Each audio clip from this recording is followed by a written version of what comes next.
لوگوں کو ان کے نمائندگان چننے کا حق نہیں ہے۔ الغرض جمہوریت کے تمام بنیادی ستون بشمول خود مختار عدلیہ، حق آزادی رائے، آزاد میڈیا اور انسانی حقوق ختم کر دیے گئے ہیں۔ اس سب کے پیچھے بنیادی طور پر تحریک انصاف کو کچلنے اور الیکشن ڈاکے پر پردہ ڈالنے کی کبھی کوشش کار فرما ہے۔ نمبر 3، ترجیحات کی غلط سمت۔ ساری دنیا آگے کی جانب سفر کرتی ہے مگر ہم مخالف سمت میں گامزن ہیں۔ پاکستان کو ڈیپ اسٹرکچرل ریفارمز یعنی بنیادی ڈھانچے میں اصلاحات کی ضرورت ہے، جس میں اداروں کی مضبوطی، قانون کی حکمرانی، اقتصادی ترقی، آمدن میں اضافہ، اخراجات میں کمی، بڑھتی آبادی کے ساتھ روزگار کے مواقع پیدا کرنا، سماجی تحفظ، امن و امان اور ملک میں نئی سرمایہ کاری لانا شامل ہیں۔ اداروں کی مضبوطی میں ہی ملک کی ترقی کا راز پوشیدہ ہے۔ یہ کام مشکل ہے اور صرف وہی حکومت کر سکتی ہے جس کے پاس عوامی مینڈیٹ ہو اور جس کے پاس اخلاقی طاقت یعنی مورل اتھارٹی ہو۔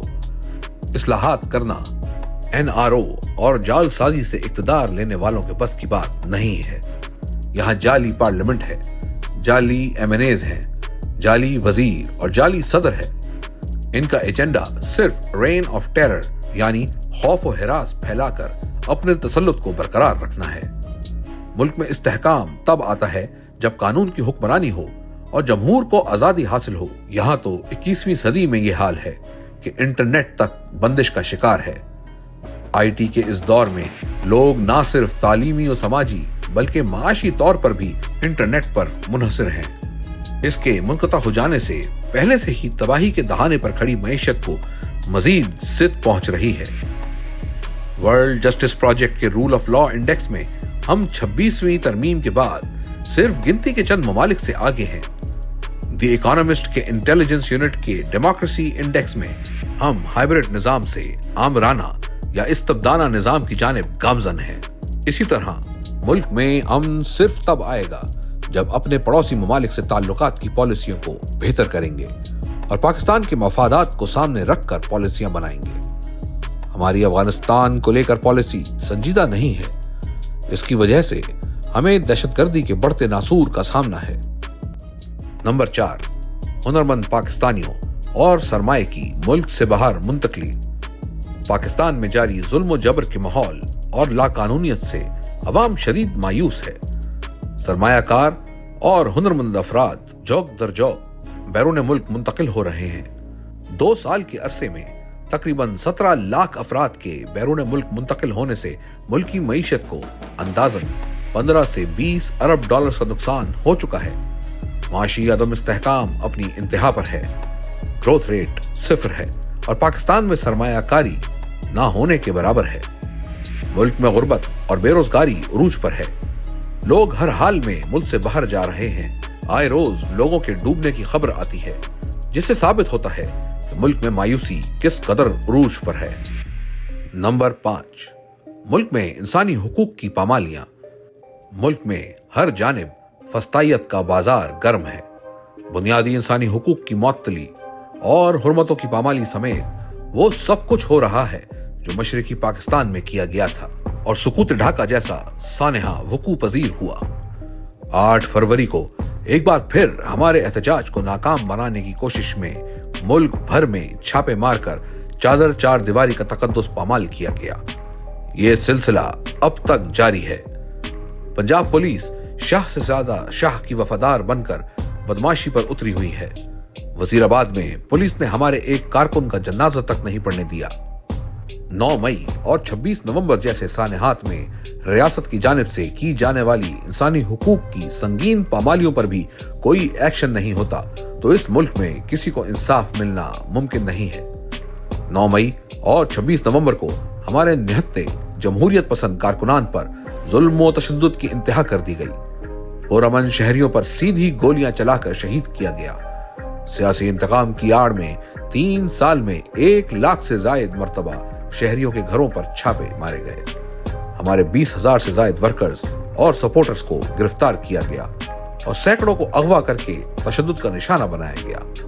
ہزاروں بے گناہ لوگوں کو کئی ماہ جھوٹے کیسز میں جیلوں میں رکھا گیا، لوگوں سے سیاست کرنے کا حق چھینا گیا، سویلینز کو ملٹری حراست میں دے کر تشدد کا نشانہ بنایا گیا۔ بلوچستان میں جو انسانی حقوق کا حال تھا، اب پورا ملک اس کی لپیٹ میں ہے۔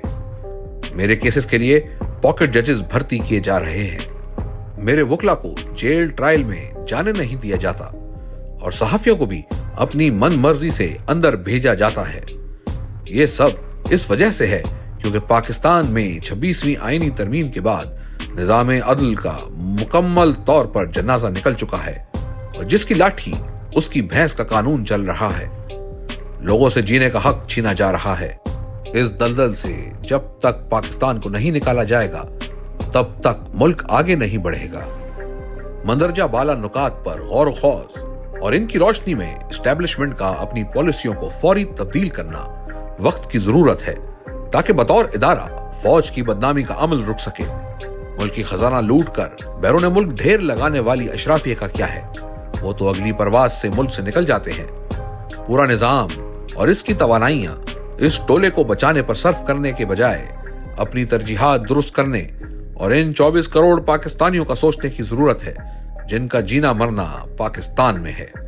ذاتی مفادات سے بالاتر ہو کر اور اپنی غلطیوں سے سیکھ کر تمام اقدامات اور پالیسیز کو آئین و قانون کے دائرے میں لانا پاکستان کی بقا اور ترقی کا واحد راستہ ہے۔ سیاسی و معاشی استحکام اور ملکی سلامتی کے لیے ناگزیر ہے کہ فوج اور عوام کے درمیان خلیج کم ہو، اور اس بڑھتی خلیج کو کم کرنے کی صرف ایک ہی صورت ہے، اور وہ ہے فوج کا اپنی آئینی حدود میں واپس جانا، سیاست سے خود کو علیحدہ کرنا اور اپنی متعین کردہ ذمہ داریاں پوری کرنا۔ اور یہ کام فوج کو خود کرنا ہوگا، ورنہ یہی بڑھتی خلیج قومی سلامتی کی اصطلاح میں فالٹ لائنز بن جائیں گی۔